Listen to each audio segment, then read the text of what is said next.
जो अभी दूरदर्शन के एक एंकर, मजे की बात है अशोक श्रीवास्तव इनका नाम है, 25 साल से दूरदर्शन से तनख्वाह ले रहे हैं और तनख्वाह हमारे और आपके टैक्स के पैसों से ले रहे हैं, क्योंकि सरकारी चैनल है, एक तरह से इनकी सरकारी नौकरी है। और जो टैक्स दे रहे हैं वो टैक्स देने वाला तो ना कांग्रेसी, ना बीजेपी, ना लेफ्ट, ना कुछ, वो तो सब आम नागरिक है। सबके टैक्स के पैसे की सैलरी इन्हें मिलती है। लेकिन जिस तरह से सरकारी चैनल पे होते हुए इन्होंने लिमिट क्रॉस की और राहुल गांधी को कहा कि सावरकर के चप्पल की धूल के हजारों कण जितने भी राहुल गांधी की औकात नहीं है, इस तरह की अभद्र भाषा का इस्तेमाल इन्होंने सरकारी राष्ट्रीय चैनल पर इस एंकर ने किया राहुल गांधी के बारे में। अब इससे नीचे एक टीवी चैनल का पत्रकार जो एंकर है, जो अपने आप को वरिष्ठ एंकर कहता है, वो क्या गिर सकता है?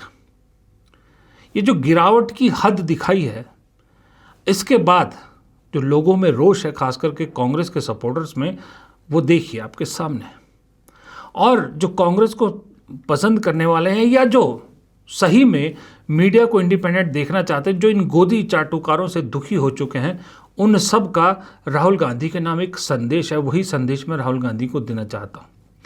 इन सब का संदेश यह है कि राहुल गांधी जी जब कभी भी सत्ता में आओ तो इन लोगों को भूलिएगा मत। मैं ये नहीं कह रहा कि इन लोगों से बदला लीजिए कुछ की ना, चाहे वो अशोक श्रीवास्तव हों, चाहे वो सुधीर चौधरी हों, चाहे वो रजत शर्मा हों, चाहे वो रूबिका लियाकत हों, चाहे वो कविवर हो हमारे, इन सब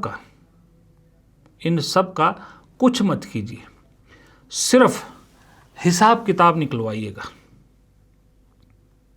अभी आपने देखा होगा रजत शर्मा, चलिए वो तो एक कंपनी के मालिक है, पर उनकी बेटी की भी शादी हुई, इन्हीं अशोक श्रीवास्तव की बेटी की शादी हुई, हमारे कविवर की बेटी की शादी हुई, कुमार विश्वास की बेटी की शादी हुई।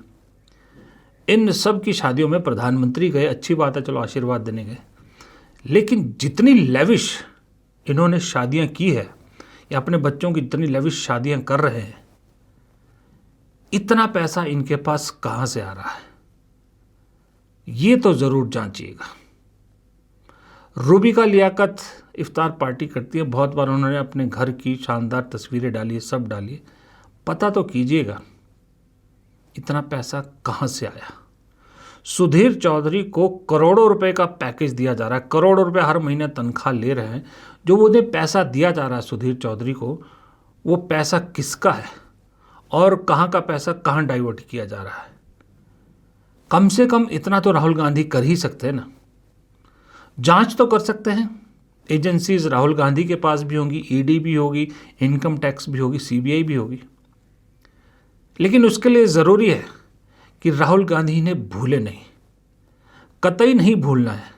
अगर राहुल गांधी इनको भूल गए तो याद रखिएगा, जो आज आपके लिए लड़ रहे हैं, जो आपके साथ खड़े हैं, आप उनके जख्मों पर मरहम की जगह नमक लगाएंगे, क्योंकि ये तो चाटुकार हैं।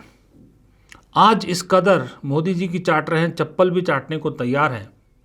सत्ता बदलते ही इनका कुछ नहीं बदलेगा, रीढ़ की हड्डी है ही नहीं, ये उसकी चाटनी शुरू कर देंगे जो सत्ता में बैठेगा।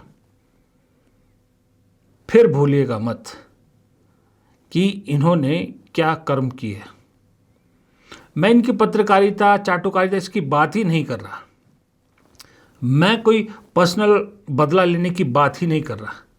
लेकिन इस देश के एक आम नागरिक के नाते मैं ये जानना चाहूँगा कि मेरे टैक्स से जो तनख्वाह इस अशोक श्रीवास्तव को मिलती है, जो करोड़ों रुपया सुधीर चौधरी को मिलता है, मेरे टैक्स का पैसे का मिसयूज़ कैसे हो रहा है। और अगर अशोक चौधरी एक सामान्य सरकारी कर्मचारी की तरह तनख्वाह ले रहे हैं, तो फिर बेटी की शादी में इतना पैसा कहाँ से आया जो खर्च किया जा रहा है? जांच ही तो करनी है। कुमार विश्वास क्या है? कथावाचक है ना, और कवि है। जब शादी हुई थी तो हम सब ने देखा था विजुअल। इतनी लेविश शादी एक कवि, एक कथावाचक करे थोड़ी सी हजम नहीं होती बात।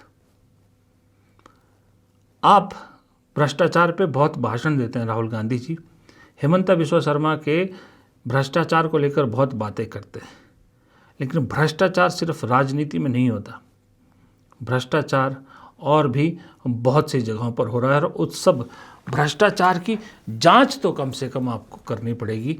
इसलिए लोग कह रहे हैं कि राहुल गांधी जी इनको भूलिएगा नहीं, क्योंकि राहुल गांधी को याद दिलाना इसलिए ज़रूरी है कि राहुल गांधी चुनाव आयोग के अधिकारियों को ये चेतावनी देना नहीं भूलते, कई बार दे चुके हैं कि जो आप कर रहे हो गलत कर रहे हो, हम ढूंढ के निकालेंगे।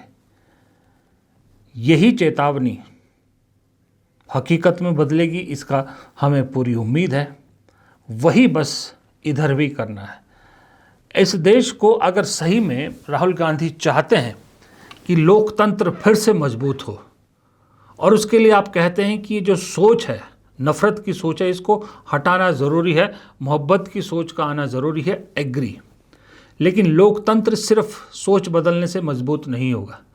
लोकतंत्र के जो चारों पिलर्स हैं उन सब को मजबूत करना होगा, जुडिशरी को मजबूत करना होगा, और सबसे ज़्यादा सफाई मीडिया की करनी बेहद ज़रूरी है। क्योंकि मीडिया के लोग ही अब ये कहने लगे हैं कि मीडिया जिस गर्त में पहुंच गई है भारत में, अब इसका ठीक होना नामुमकिन है, क्योंकि कल को दूसरे लोग आएंगे, वो इस जो भी सत्ता में आएगा उसकी चाटुकारिता शुरू कर देंगे।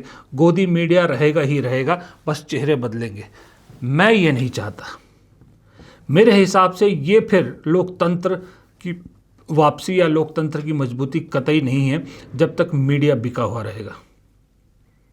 और जो लोग कह रहे हैं ना, उसकी झलक मिलती भी है। सही में बताऊं आपको, जो अपने आप को सरकार से सवाल पूछने वाले पत्रकार कहते हैं, पूछते भी हैं नो डाउट, लेकिन वो आजकल जिस तरह की लामबंदी में लग गए ना, जिस तरह दिल्ली के लुटियंस इलाके में उनकी पार्टियां हो रही है, जिस तरह से उनकी मुलाकातें हो रही है, जिस तरह से सब लोग आपस में मिलजुल के एक इकोसिस्टम बना रहे हैं, सही में उसमें मुझे डर लग रहा है। डरने की बात है कि एक गोदी हटेगा, दूसरा गोदी उसकी जगह आ जाएगा। उससे पर्पस सॉल्व नहीं होता, उससे लोकतंत्र कतई मजबूत नहीं होता। आप छोड़ दीजिए कि आपके पर्सनल अटैक किसने किया, आप छोड़ दीजिए कि मीडिया ने आपके माँ का कैसे मजाक उड़ाया, आपका क्या मजाक उड़ाया, आपकी क्या छवि बनाई, भूल जाइए उसको। क्योंकि राहुल गांधी, आप बेसिकली इंसान अच्छे हैं, लेकिन देश के लिए बेहद ज़रूरी है कि राजनीतिक भ्रष्टाचार के साथ साथ मीडिया का भ्रष्टाचार का भी जांच होना और सच उजागर होना बेहद ज़रूरी है। इसलिए लोग कह रहे हैं कि राहुल गांधी जी भूलिएगा नहीं।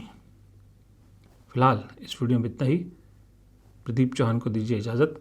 नमस्कार।